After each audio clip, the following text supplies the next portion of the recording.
maybe a little less energetically safe. Dealing with the paranormal, for example, I find it very important to go in with protection. And this protection, in this particular case, is charging jewelry with strong energetic sigils to protect whoever wears these pieces of jewelry. I think it's incredibly necessary to go in with plenty of protection when you're dealing with the paranormal, and not necessarily for the human entities, although they can carry negative energy if they've gone through trauma or they're angry in the afterlife, but also because generally wherever there are lots of spirit activity, there are also non-human entities that kind of get lured there as well because they are attracted to the spirits that are there.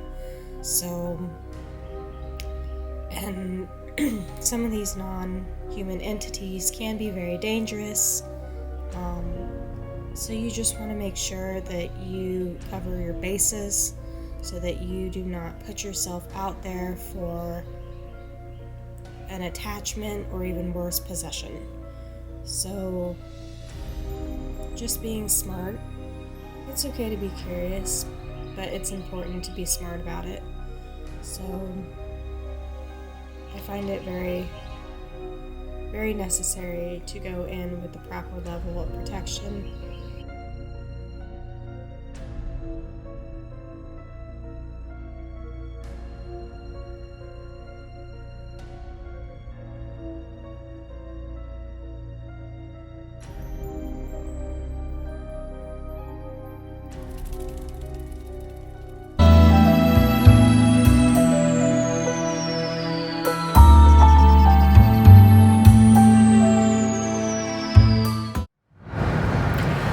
Welcome back to my channel. My name is Kaylina and I am the Hex Witch, and today I've got a very exciting video for you. We are currently 15 minutes away from going to the McInteer Villa, which is reported to be a very haunted mansion, and I am going with my husband, who is so incredibly thrilled to be going, aren't you? Yeah, very thrilled. He's super psyched. He loves this kind of stuff, and I say that sarcastically. And then we're also going with a friend and then one of his friends, so we are meeting up with them there, and we are just about 15 minutes away, so exciting stuff. We're gonna see if we can catch some ghosties tonight. John McInteer was born in 1827 in Ireland. As a boy, he traveled to the United States and settled in Philadelphia in Indiana, before moving to Kansas in the early 1860s. John had a lucrative business in harness making and was known for his fine workmanship. With the money from his booming business, he would go on to invest real estate in Atchison as well as St. Joseph. The mansion was built in 1889 to 1890 and cost about $14,000. After John's death in 1902, his second wife Anna lived there until her passing in 1916. From there, a bunch of her family would call it home before it became a rooming house, and would stay so for 25 more years before Miss Isabel Atlas, known as Goldie, would take it on. She was reported to be found dead in her rocking chair, the same one that can be found in the house today. There were 9 deaths reported, including a suicide.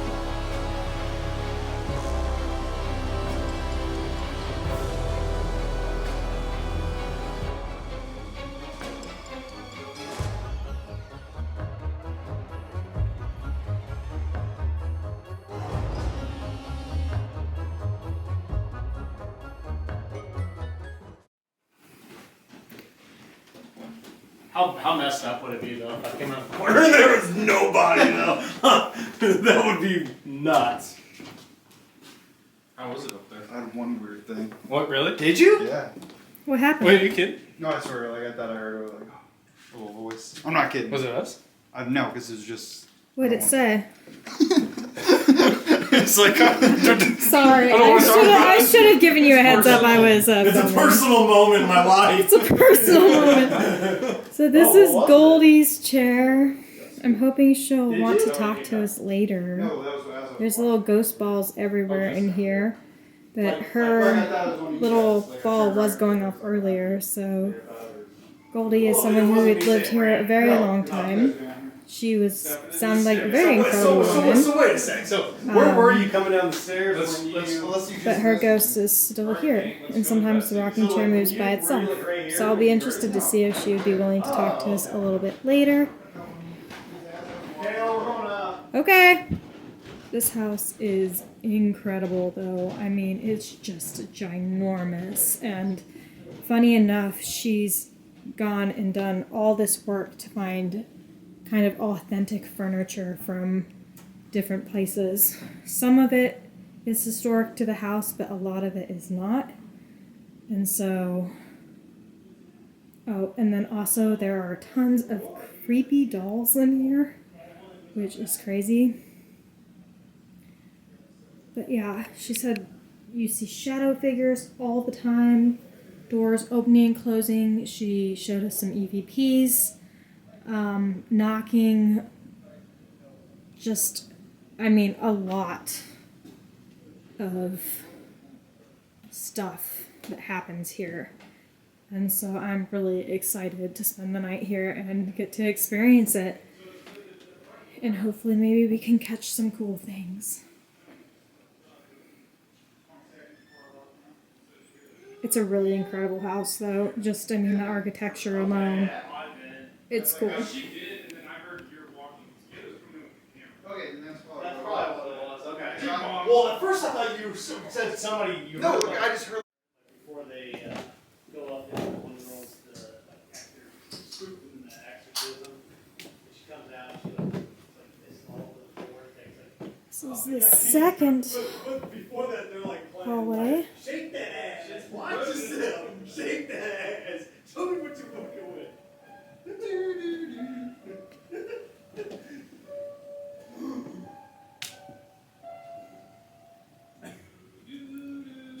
So I see a lot of shadow people in this area. So in this room there's spirits of kind of loud men. They get kind of angry and shout, but yet if you go into the room then they leave. So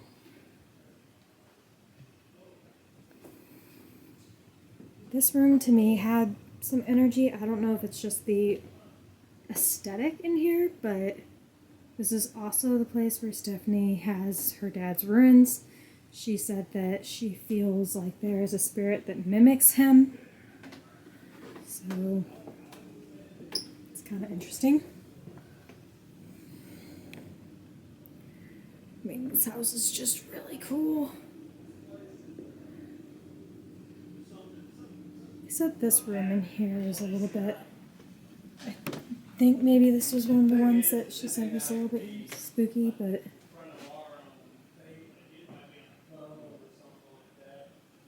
Because, I mean, trust me, we were talking about it.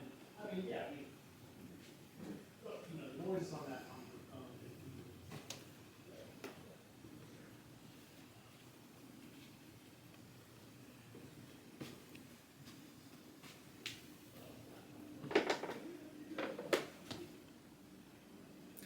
that I feel like is a scrying mirror, but I'm not 100% sure. I can't remember if they said it was or not.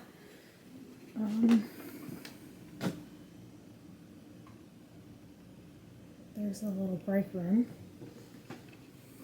And then they have, not to offend any spirits here, but there is a children's room in here as well with a lot of creepy dolls, including some dolls that look like Annabelle herself. Not from the movie, of course, but from the actual Annabelle. There's a doll over there that has real human hair. They said that they've gotten a lot of action in here lately.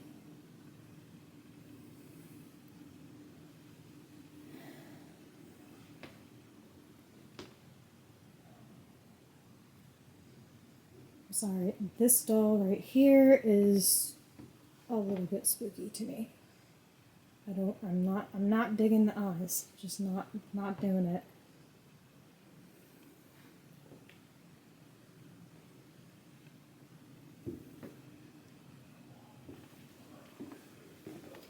Just kind of walking through here, giving you a feel. The attic is up those stairs. They say they hear people walking up and down them a lot. I'll show you the attic some more later when we go up there. I'm probably not brave enough to go up there by myself right now. They also have a very creepy basement where I guess you can't even see your hand from your face. So, but we will explore all these areas later when we do our investigation.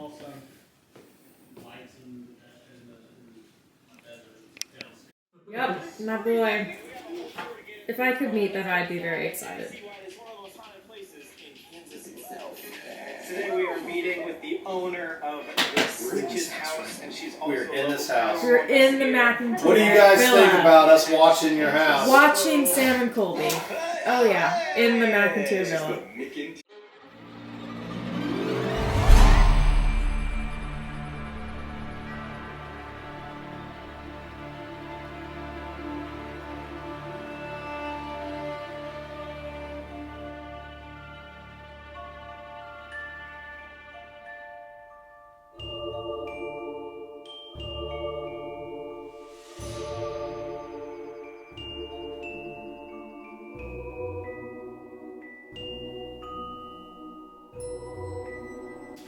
Do you want me to shut these doors? If you want to. Yeah, I don't No, want anything to. behind you. I don't want anything in there. Oh my god. Bye. Bye. Okay, so I just wanted to do a little afterward chat from the McInteer Villa, as my ghost video is going to look a lot different than a lot of other ghost videos out there, and that is because if we didn't really get anything, I'm not going to pretend that we did. So we are just going to do a little chat. My first question is for TJ is, how did you initially feel going into the McInteer Villa, and then how did you feel throughout the night? Well, I was terrified going into the whole adventure. So yeah, I was not looking forward to it, to be honest with you, because I don't really want to encounter paranormal activity face to face. Saying that, once we got to the house and spoke to the owner and everything, I felt better. That doesn't mean that the house didn't feel like there was some energy going on in there, because there was. But yeah, I guess it's like being in a queue line for a roller coaster, and just the anticipation and build up, and then once you actually get on there, it's fun. I don't know for me if this is necessarily fun, but I made it through, and there was some subtle instances, but made it through. That's all that matters. Yeah, he was definitely the nervous Nelly of the group going in. He was just very hesitant in the days leading up, really months leading up, but he was a good sport. And we had our other two buddies there, Alec, who is very optimistic about the ghost stuff, which he was actually feeling a lot of physical stuff while we were there this time around. And so I think he's realizing he's more empathic than he thought. And he's actually kind of tapping into that a little bit more than he has in his past. And then Brandon is our good dose of skepticism. He was challenging everything, which is a good thing, because otherwise you could literally think anything was paranormal, and it was not. So that was kind of the roles that we played there. But there were a couple of rooms where we definitely experienced things. Alec was cold all night long. He was feeling nauseous at some points. There's one room where there was a suicide that had happened. A man had shot himself in the head. And in the bathroom area, I felt immense pressure in my head as well as in the room itself. So we all sort of felt things. And then at one time, Brandon even felt like he was being watched when he was by himself upstairs. So we all had subtle things that we felt. Do you think certain people attract spirits more than others? Yes, 100%. I think it's just based on your intuition, and then just like anything in life, you know, some people have that already and some people don't, but the people that have it know that with anything, repetition and learning can make you better at something. And so in this case, you could tell definitely the difference between like me and Kayla, because she definitely does a lot more studying and understanding all of that versus me that does not. So, you know, she can see or feel things different than me. The things that I feel are going to be more on the subtle side. Yeah, I mean, none of us are what you consider a medium. We don't speak to spirits often. We don't see them all the time. I mean, we're pretty average Joes as far as when it comes to how spirits interact with us. None of us are like, spirits aren't particularly drawn to us, unlike some people where they are gifted with the sight of being able to talk to them like face to face as if we were talking to each other. So none of us have that ability.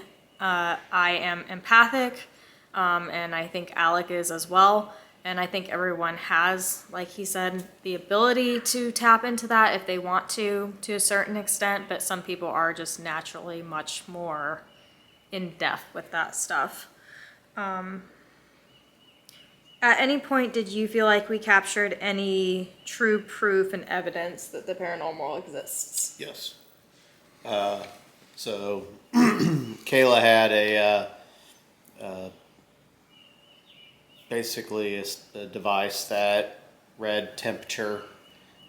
So there was a moment towards the end of our night, at least of ghost hunting, and so basically all of a sudden this device went off, and then Kayla had asked for the spirit to reach out essentially through this device, and so she asked if the spirit could step away from the device, and it did, because the device didn't make a sound. And then once Kayla asked for the spirit to come closer, it went back off. So, or made a noise, and so that was the biggest one. I mean, there was a couple others that I'll let Kayla explain, but I mean that was probably one of the bigger ones. And then as far as, I guess, my personal experience was in the library where the suicide happened. And I felt like my chest was, I just felt like there was pressure on it, and just kind of an unsettling feeling in that room. So yeah. I mean, yeah, we caught a lot of little things here and there, and we were actually kind of surprised because earlier on in the evening was when all the action happened, and then as the night went on, it was dead. Like, it was so quiet, and you could just sense that there was nothing there at that point that wanted to talk to us. It's almost as if they portaled somewhere else, because, and that's honestly why in this video you don't see a lot of us doing investigation type things, because I didn't film anything early on because I was fairly sure we would get more action later on in the evening, and that didn't end up happening. So, which, I mean, you can't control what ghosts do. You can't control if they want to talk to you. there's no way of knowing for sure what kind of action you will and will not get. But yeah, I mean, we had some cat ball stuff that went on. Those for you who don't know what that is, it's literally a cat toy, and you just press a little red button and it lights up. And so we did have some experiences with those. Goldie, who was a woman who lived there for a time, she actually passed away in a rocking chair there, and her ghost has been seen. And as Stephanie, which by the way, thank you for letting us be there all night at your wonderful house. She was really great. She toured us around, very bubbly personality, and was telling us ghost stories and showing us EVPs that she had gotten, and that was really cool. But as she was talking about Goldie, her cat ball that was sitting in her rocking chair lit up a couple different times by itself, and we were not anywhere near it. And you do have to get pretty close for those to be activated. And then my temperature gauge was going off as well. So I feel like she was present at that moment, but she didn't really interact with us after that. And then down in the basement, there's this really creepy doll. We believe the name was Thomas. There's a spirit kind of like attached to it, and the ball was going off before we even got down there. We walked down the stairs and it was already going off, and it was going off like crazy, but then when we took the ball away, it would shut off and then it wouldn't go off again. So, I mean, and then at one point we were in the parlor room and trying to get a hold of Goldie again, and we heard a deliberate, like someone was shaking a door handle in the other room that we had just been in. So little things here and there, but nothing like what you see on some YouTube channels where it's like flashlights are going off and REM pods are going off and you're getting all these EVPs. You have to understand that some of those channels are like reality TV in the fact that if nothing exciting happens, they know that people aren't going to watch it. So you have to take some of that with a grain of salt. And I'm not saying it's all fake, but I'm just saying be careful what you believe, because spirits in our case do not interact like that. But it depends on the person, I'm sure. So based on the couple paranormal things we've done, how would you say spirits have reacted to us? Felt like a cat and mouse game. Like, it's like you'd step into a room, you'd feel something maybe. Everybody's different, right? And then all of a sudden, nothing. And it's almost like that spirit left, and you're now just trying to, especially in a place like this where it's a mansion, you're trying to find something in this huge house. And so yeah, you're kind of testing each room out. But yeah, it's like in a way it's like you're trying to find the person in hide and go seek, and obviously trying to communicate. And we really didn't have a whole lot of luck, especially when it came to trying to hear any voices or anything like that. Yeah, it was, I think there would have been some different things that had happened if we all went out like on our own and did stuff, but I wasn't going to be doing that, and I don't think any of us really wanted to do that. We wanted to be a team. So, yeah, I mean, that was kind of my part in the whole investigation. Yeah, I mean, I feel like for us, the paranormal activity, you almost have to be more of an observer than someone who's trying to control the situation. Because whenever we were trying to just ask questions, the Estes method we tried, didn't have any luck with that. EVPs, we didn't have any luck with that. The flashlight stuff, which I will actually link a video to another paranormal investigator who actually kind of shows you what to watch out for with the flashlight method, because there are a lot of channels out there that use very specific flashlights that allows you to have them turn on and off by themselves, due to the heat inside the flashlight, it will heat up, turn on, and then it'll cool itself down and turn off, making it seem like ghosts are answering yes and no questions when it's actually not paranormal at all. So I will link his video because he actually is a paranormal investigator, a true scientist in the paranormal, and so he explains that phenomenon and just kind of what to watch out for, because there are a lot of channels out there that obviously need something to happen so that, you know, people will watch. And I'm not saying every channel does it, I'm just saying to be aware of it, because the way we've experienced spirits, and we're just being honest with you, it's not a lot of the time in your face. It's not a lot of the time exact questions being answered at the exact time. And, you know, and yeah, I'm sure every investigator is different. And like I said, spirits aren't drawn to us like they may be drawn to other people. So we're not saying they're wrong or that they're lying to you, but just be cautious and aware of it because it does happen. And so, any advice you would give to people starting out ghost hunting who would be a little bit more cautious about it? Oh yeah, I kind of like how I was saying, you know, I wasn't going to be going anywhere like all by myself. I think that puts you in a very vulnerable position when you go into somewhere that's very haunted.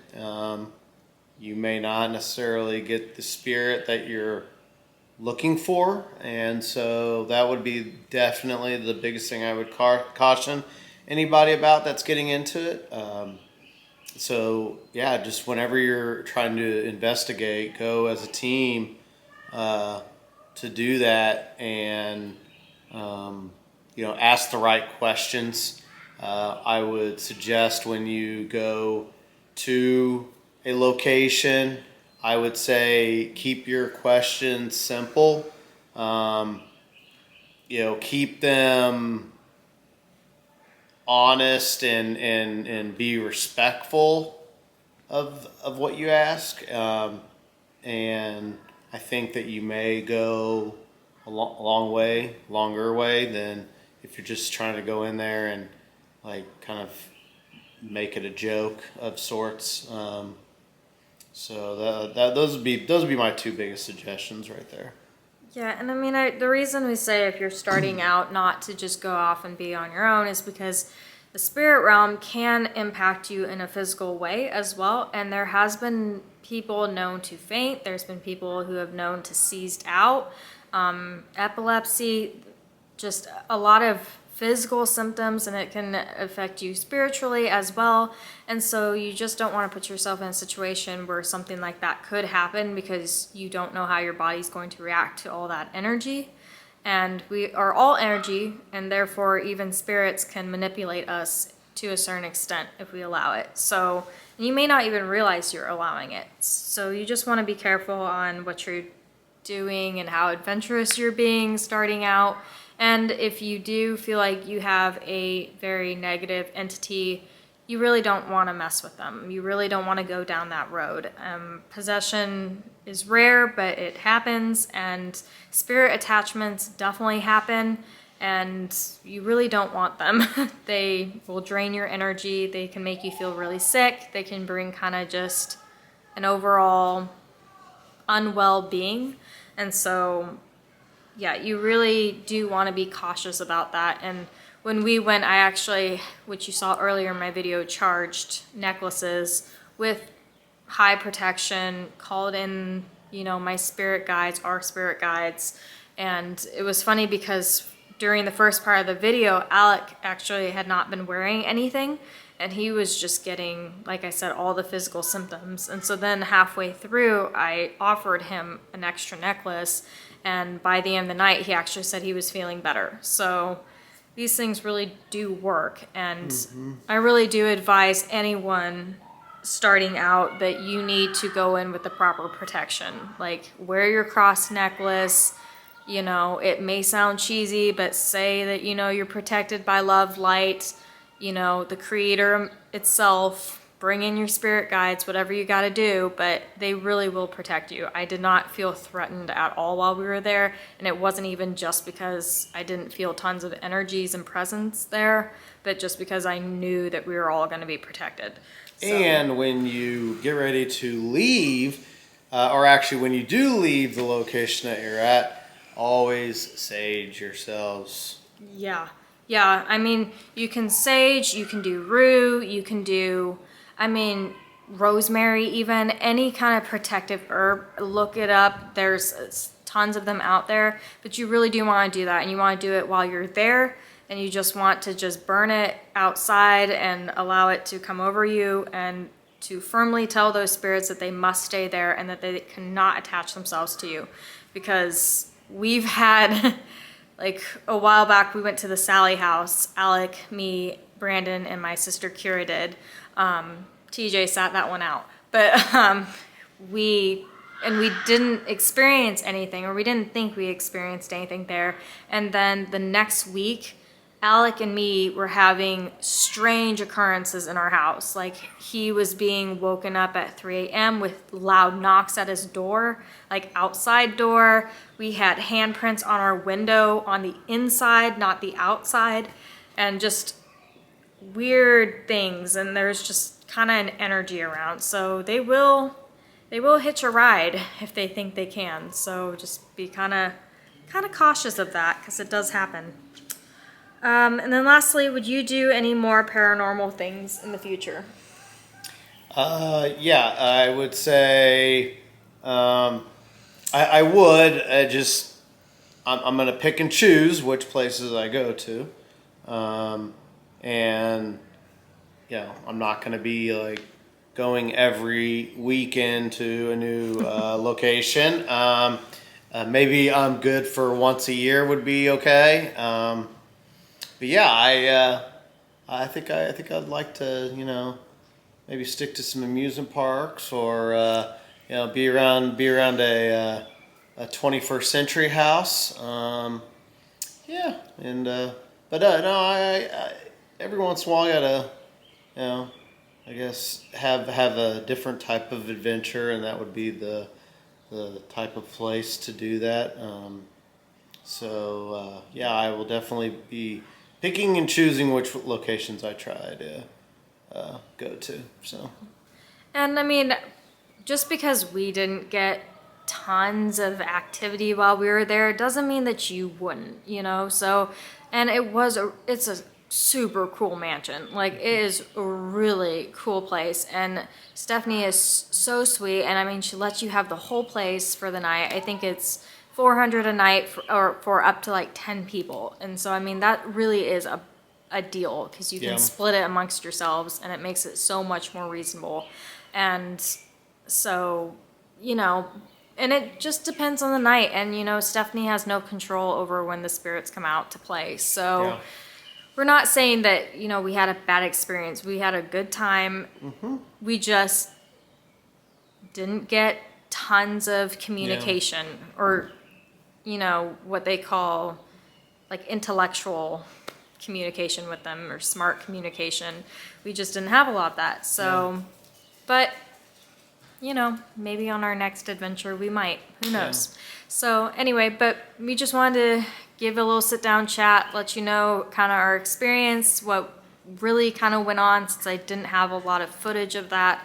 But I think that's all we've got for you. If you like my channel, please subscribe, please give it a like, get the notifications so that you can see all my weekly material. And as always, stay happy, stay healthy, and I will see you next time for another video. Bye. Okay, there's one more little piece of advice that we wanted to add on to our video. So TJ, go ahead. I just wanted to say, first of all, the McInteer Villa, I would highly recommend going there. Saying that, you also, it is booked out like over a year. Yeah. So if you do have interest in going there, I would suggest looking at bookings right now, because yeah, it is a place that's very popular. So yeah, it wouldn't be a popular place if there wasn't paranormal activity of any sorts. So yeah, we just unfortunately, I don't know if it was, Easter and being Good Friday on Friday and everything. They just spirits were like not wanting to be participation or with us. So but I would say that anybody, and that's why we want to be real, because like if you do happen to see another video or whatever out there on this same house, like yeah, I mean what they got is gonna be probably a lot better than what we got, but like I would say go in there with I don't want to say minimal expectations, but just don't want you to be disappointed if you watch something else on YouTube or wherever on this house, and then you go in there and you have like minimal experience on the night or that you have. So yeah, I mean, and honestly, I hope that whoever watches this gets a great experience, obviously a safe experience.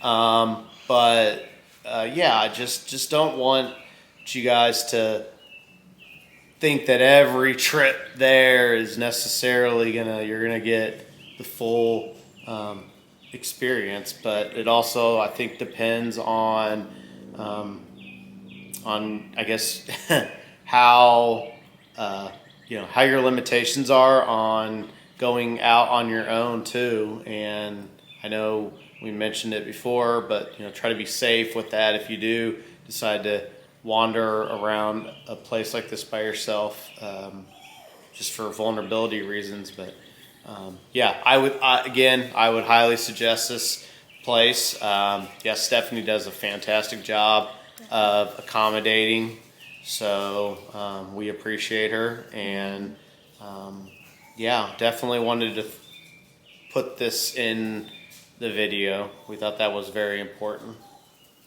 Yeah, for sure. And it's just the fact that, paranormal things can happen to you whenever. So putting so much expectation into one night, I mean, there's oftentimes where investigators will stay somewhere for a week just to get a fair amount of footage. So yeah, I mean, just don't go in there thinking you're going to get the world and then being really disappointed if you don't, because spirits just don't work like that. And I do believe to a certain extent that they're not just sitting in that house waiting for you to come in and ask them to turn on a flashlight. I feel like the spirit realm is so much more sophisticated than that, and there's so much that we don't know about it. So if they're not interacting with you, there could be a damn good reason for it. You don't know. We don't know. Other paranormal investigators don't for sure know. That's why this is such an interesting topic for a lot of people, is because there's so much unknown. But just keep an open mind, and I mean, keep a realistic expectation. That's all I'm saying. And you'll have a much more better time doing this. And if you do catch something really amazing, good for you. That's awesome. And if you catch a full apparition, that's really cool. But just know that it's rare. It's rare that that happens. And don't get disappointed or disheartened or just give up on it if that doesn't happen. But yeah, that was our last little tidbit, so we will let you get on with your evening. Happy Easter if you celebrate it. Otherwise, just have a great rest of your Sunday, and I will see you next time for another video.